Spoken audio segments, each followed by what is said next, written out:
Here back with another reaction video. This time I'm reacting to Belisarius Part 2, The Empire Strikes Back by Epic History TV. Now, the first episode was a good one, and as I said, it's been a long time since I learned about Roman history, because I even the littlest I know, I knew a little bit more about the Western Empire than the Eastern Empire, and I didn't realise that the Eastern Empire was longer lasting than the Western Roman Empire. But as I said, that's just to make a long story short. So if you haven't checked out my reaction to the first episode of this Belisarius series, I suggest you check that one out before checking this one out. So yeah, the usual disclaimer when I react to any historical videos. If I don't show so much what is considered a proper reaction, it's probably obvious that I don't know much about the subject at hand, and if I do know anything, I'll most likely pause, give my input, or ask any curious questions, which hopefully should be answered in the comments below. So yeah, the link to the original video will be in the description down below. Please go and subscribe to Epic History TV. Check out their channel, support them any way you can, and if you want to, feel free to check out their sponsors. So, without wasting much more of your time, let's get this up on screen and let's get into this. 533 AD. A major Eastern Roman expeditionary force, 17,000 soldiers, nearly 600 ships, prepares to leave Constantinople. Its objective is the kingdom of the Vandals in North Africa. These were once some of the wealthiest provinces in the Roman Empire, until they were lost to the barbarians, with catastrophic consequences. Now, a century later, the Romans are returning. Emperor Justinian intends to liberate the people of North Africa from barbarian tyranny and the perils of Christian heresy. He entrusts this mission to Flavius Belisarius, the victor of Dara, who's just saved the regime by crushing internal revolt. Now he will lead Eastern Roman forces in the Emperor's campaign to reclaim the West.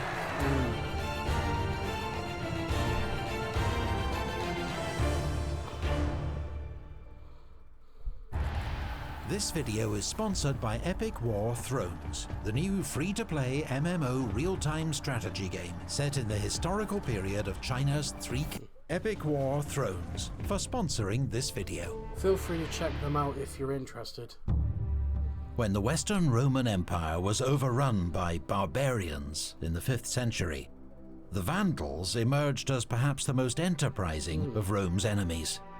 From Central Europe, they marched, killed and looted their way through Roman territory into Spain, and in 429 crossed into North Africa under the leadership of King Gesaric.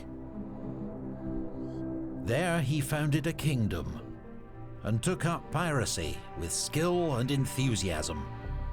In 455, Gesaric sacked Rome itself.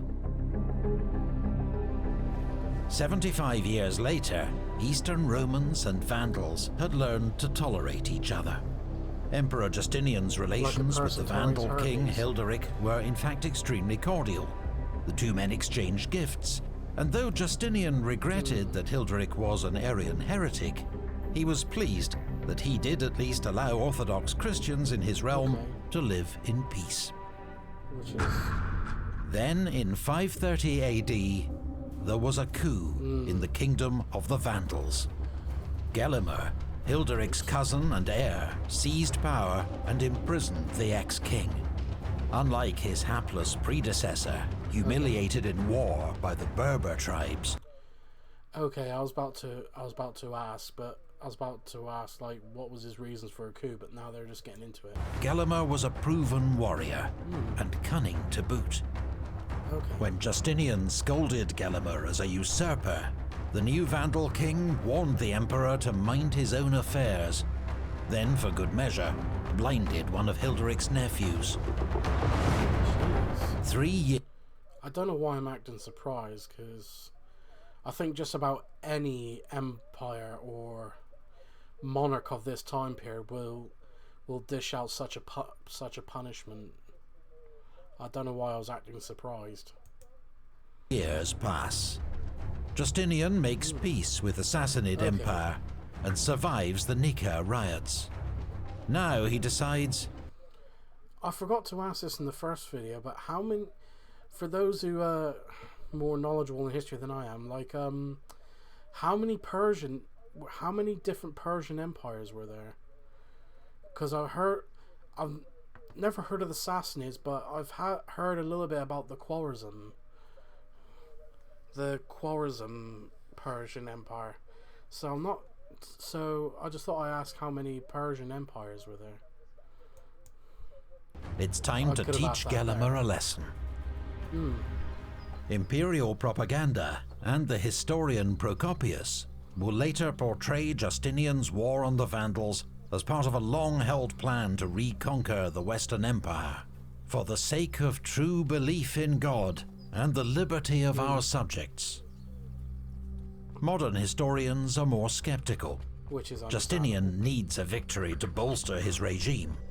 Gelimer's actions have provided just provocation, and the recovery of North Africa's wealthy estates will bring obvious benefits. Perhaps self-interest, opportunism, and a sense of divine imperial mission all play a part in his decision to go to war. So for the most part, politics, I guess. Many try to dissuade the emperor. His senior advisor, John of Cappadocia, warns of the hazards and cost of a long-range seaborne operation. His generals are haunted by the fate of the last Roman expedition to North Africa, a huge fleet destroyed by Vandal fireships off Cape Bon. Justinian is not deterred. He orders the fleet and army to assemble at Constantinople. Belisarius, restored to the rank of Magister Militum per Orientem, General of the East, is given complete authority over the campaign. His force includes 10,000 infantry under the command of John of Dyrrachium, 5,000 cavalry divided between Federati and regular Roman units, as well as 600 Hun mercenaries, 400 Heruli mercenaries, and Belisarius' own Bucellari, probably around 1,000 men. An old comrade, John of Armenia, will be his second in command. Solomon, a eunuch, his chief staff officer. It is not a large army, but most are hardened veterans from the wars in the East. Belisarius... It'll probably answer... No, my luck, this video will probably answer my question. Like, the big question is how many of these will survive the journey, or even before they even left. Will also be accompanied by his wife, Antonina, an arrangement that doubtless provokes comments from conservative Romans, but seems to have been generally accepted. She will prove an insightful and effective ally to her husband, as well as a valuable agent to her patron and friend, Empress Theodora. The fleet sets sail in June 533. Belisarius believes that much will depend on the discipline of his men. But before they've even cleared the Hellespont, 2 Hun mercenaries drunkenly murder a comrade. Belisarius has them hanged in full view of the fleet. Then he... It's a good fear tactic to keep your men in line. It just shows that any conduct like this won't be tolerated. It's been done by... I know I sound like a broken record saying this, but it's been proven by multiple civilizations that they want to keep their soldiers in line, and they punish criminals out in the open. Good tactic. Addresses the army. If I were speaking to men going to war for the first time, I might struggle to persuade you that justice can be our greatest ally in obtaining victory. For those who don't understand the fortunes of war, think the outcome depends on strength alone. But you, I think, know that although it's men who do the fighting, it is God who judges the contest. This is what... Or, as we say in the real world, skill. Skill, determination, grit, and all that. Why Belisarius warns them he will never turn a blind eye to their crimes. He concludes, "I shall not consider any one of you my comrade, no matter how fearsome he is to the enemy, unless his hands are clean." Okay. The fleet continues its voyage, making stops to pick up supplies and additional troops. Along the way, 500 men die. As I said, I was wondering, like, sailing from there, like, how many will survive the journey. But as I said, I wasn't sure if it was wise to ask if they're picking up additional reinforcements on the way or hiring mercenaries. From eating mouldy bread, which Procopius blames on cost-cutting measures by the stingy John of Cappadocia. Oh, wow. In Sicily, Belisarius receives fresh supplies from the Goths. There, as he ponders his next move, he receives stunning news. Not only are the Vandals completely unaware of his expedition, but Gelimer has sent his brother Zazo with most of the Vandal fleet and 5,000 troops to quell a revolt in Sardinia. Belisarius might have been tempted to land in Tripolitania, where Romanized locals are already in revolt against the Vandals. But reassured by the absence of the Vandal fleet, he decides to land in the Vandal heartland, within striking distance of their capital, Carthage. The landing is unopposed, but Belisarius is furious when some of his men steal from the locals. He has them punished, then speaks once more to the troops. The Libyans, being Romans from of old, are unfaithful and hostile to the Vandals. Now your lack of self-control has made the opposite true. He warns them that lawlessness will lose them the support of the people and lead only to defeat and death. But with good behavior... You might remember from... from Napoleon's Marshal Suchet goes with a hearts and minds tactic of, like, you know, gain the people's support to quell, to make sure the people are on your side, basically. Sorry, I was going to say something, I was going to try and be clever and say a good, a more professional word, but I'm not going to bother. You will have God on your side. The Libyan people will support you, and the Vandals will be at your mercy. Belisarius orders some of his most trusted men to infiltrate a nearby town, Selectum, to see if the people will come over to the Roman side. The soldiers enter discreetly at dawn. They inform local elders that Belisarius has come to overthrow Gelimer the usurper and restore their freedom. The townsmen agree to let the army into the city and open the market to them. Belisarius is gracious and generous to the Libyans. Crucially, his men behave well. They pay for supplies and win the trust of the locals. Procopius, an eyewitness, That's what I say, hearts and minds. records that from henceforth, the campaign is like moving through their own country. Belisarius begins his advance along the coastal road to Carthage. He knows Gelimer is somewhere inland and could strike from almost any direction. So he orders John of Armenia, his second in command, to take 300 bucellari and scout 2 miles ahead of the main army. Belisarius himself commands a strong rear guard. The Huns are posted as a flank guard, 2 miles inland. Their sea flank is protected by the fleet, keeping pace with the army's advance. The army marches about 10 miles each day, then fortifies a camp at night.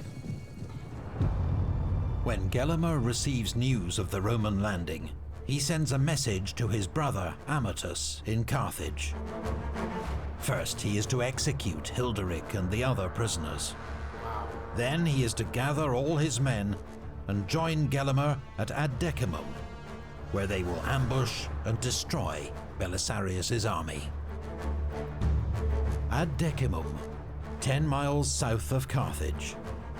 Here, the coastal road passes through a narrow gap between a salt marsh and the sea.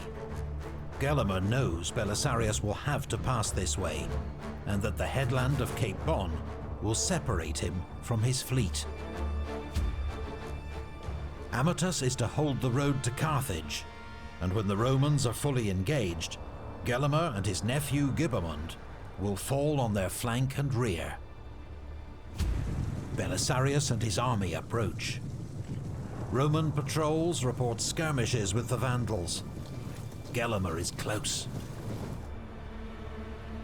A few miles short of Ad Decimum, Belisarius gives the order to make camp, and sends John's vanguard ahead to scout the road. At Ad Decimum, they find Amatus with just a handful of troops. He has arrived too early. The rest of his men are still strung out on the road to Carthage.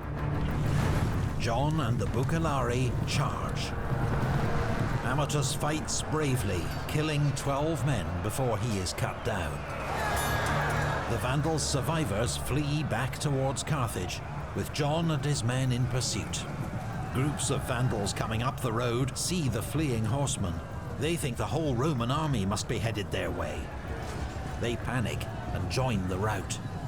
John and his men slay all the Vandals they can catch. Meanwhile, on the edge of the Salt Lake, the Huns have encountered Gibamund's column. According to a Hun custom, a single warrior rides forward to meet the enemy. This is the first time Gibamund and his men have faced Huns, but they know their fearsome reputation. They are unnerved by the lone horseman and suspect a trap. When the Huns charge, the Vandals quickly turn and flee. Gibamund is one of those killed in the rout. Gelimer is advancing between low hills that block his view of both Belisarius' camp and the fate of Gibamund. Belisarius is also unaware that battle has been joined, but as I said, I don't think I've ever said this, but I do appreciate the way these graphics and maps are laid out.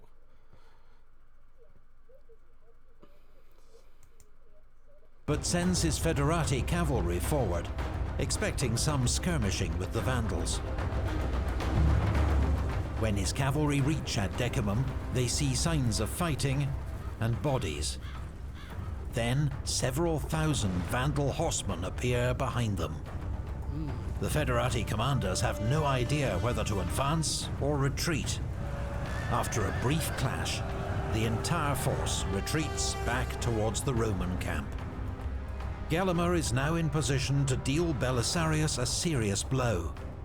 If he heads north, he can trap and destroy John's isolated vanguard. If he moves south, he can hit the Roman cavalry while it's still confused and disordered. Instead, Gelimer discovers the body of his brother Amatus and is overcome with grief. As their king oversees his brother's burial, his perplexed troops look on and do nothing. Belisarius is given a crucial breathing space. He rallies his cavalry, reorganizes them, and leads them forward.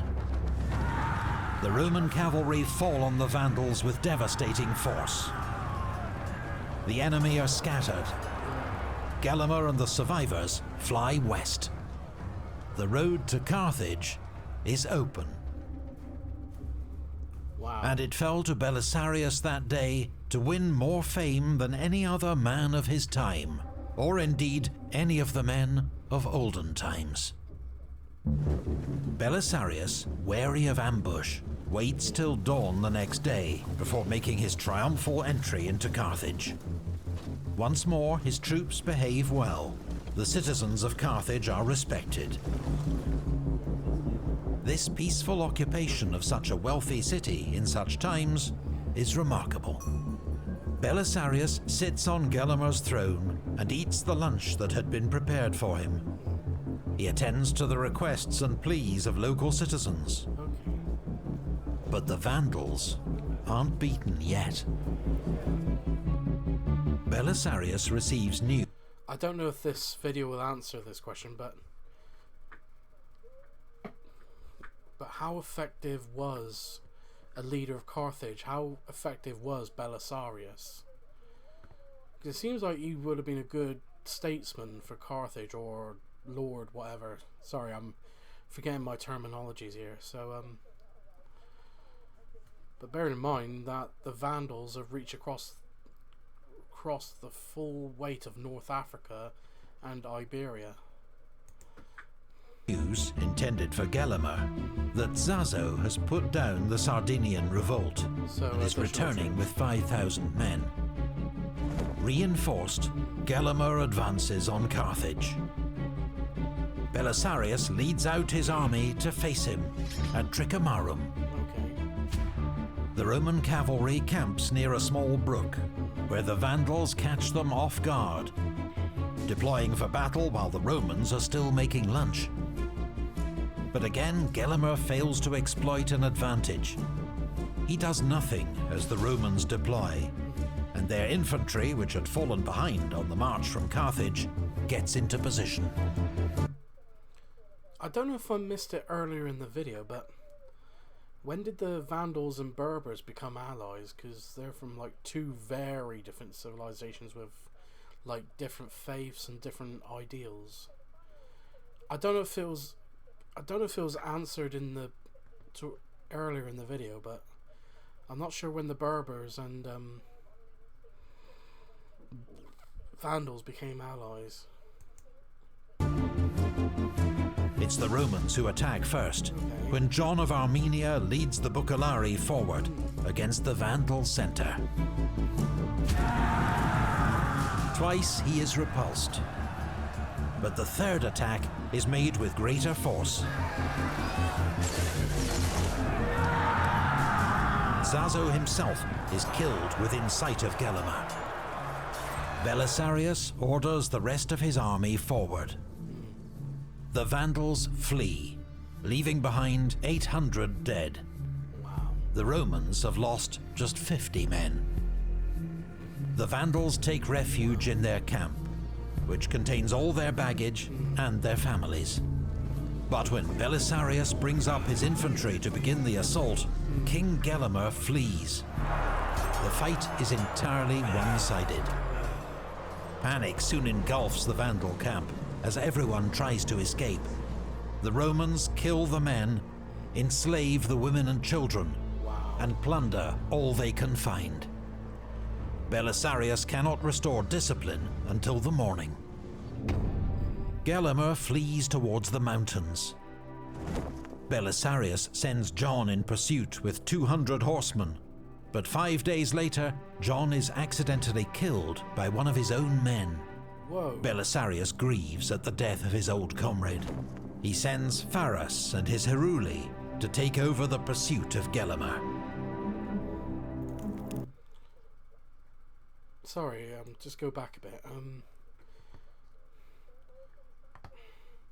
How did John of Armenia accidentally get killed by one of his own? Was he like trampled or? Grieves at the death of his old comrade. He sends Pharas and his Heruli to take over the pursuit of Gelimer. The Vandal king takes refuge with the Berber tribes. Okay. 3 months later, hunger and the promise of comfort and clemency persuades him to surrender. Okay. Meanwhile, Belisarius sends one of his officers to Sardinia with the head of the king's brother Zazo. The island quickly submits to Roman rule, as too does Corsica. From Carthage, detachments and emissaries travel east and west as North Africa rejoins the Roman Empire. Settlements and outposts still suffer Berber raids, but Belisarius delegates this war to his able staff officer Solomon. He sails for Constantinople with his prisoners and a vast quantity of loot. He has learned that a small group of officers, motivated by envy and ambition, have told the emperor that Belisarius plans to found his own kingdom in North Africa. Belisarius soon persuades Justinian in person that this is all lies, and his loyalty is absolute. The emperor rewards him with a triumph, the victory parade with which for 1,000 years the Romans had celebrated their greatest conquests. It's the first triumph to be awarded to anyone but an emperor in 500 years. He is also awarded the title of consul, once the senior political office in the Roman Republic, long since reduced to an honorary title. Belisarius's loot, including much of what the Vandals had plundered from Rome, is paraded in front of the citizens of Constantinople and the emperor, along with his prisoners, including King Gelimer himself, who is heard to mutter words from the Old Testament. Vanity of vanities. All is vanity. Whether such events as these ever took place before, I am not able to say. The Vandal Kingdom, at the height of its wealth and military strength, completely undone in so short a time by 5,000 men. For such was the number of horsemen who followed Belisarius. Kind of shows the skill of Belisarius' command when he's managed to outdo a wealthy Vandal empire within the space of with just 5,000 men. Usually it would take something like 40 to 50,000 to pull off such a feat. But then again, it depends on the mind of the person commanding the troops. And carried through the whole war against the Vandals. For whether this happened by chance or valor, one would justly marvel at it. Known to history as the Vandalic War, Belisarius' campaign has reclaimed one of the Roman Empire's wealthiest provinces in just 6 months with minimal losses. The Battle of Dara had proven his skill as a tactical commander. In North Africa, his victory comes through discipline and diplomacy, and a brilliantly successful Hearts and Minds campaign. But already it's clear there are those within the Empire who resent such success and seek his downfall. Oh yeah, that's inevitable. Belisarius will not have long to rest on his laurels. A murder in far-off Tuscany is about to lead to his most formidable challenge yet.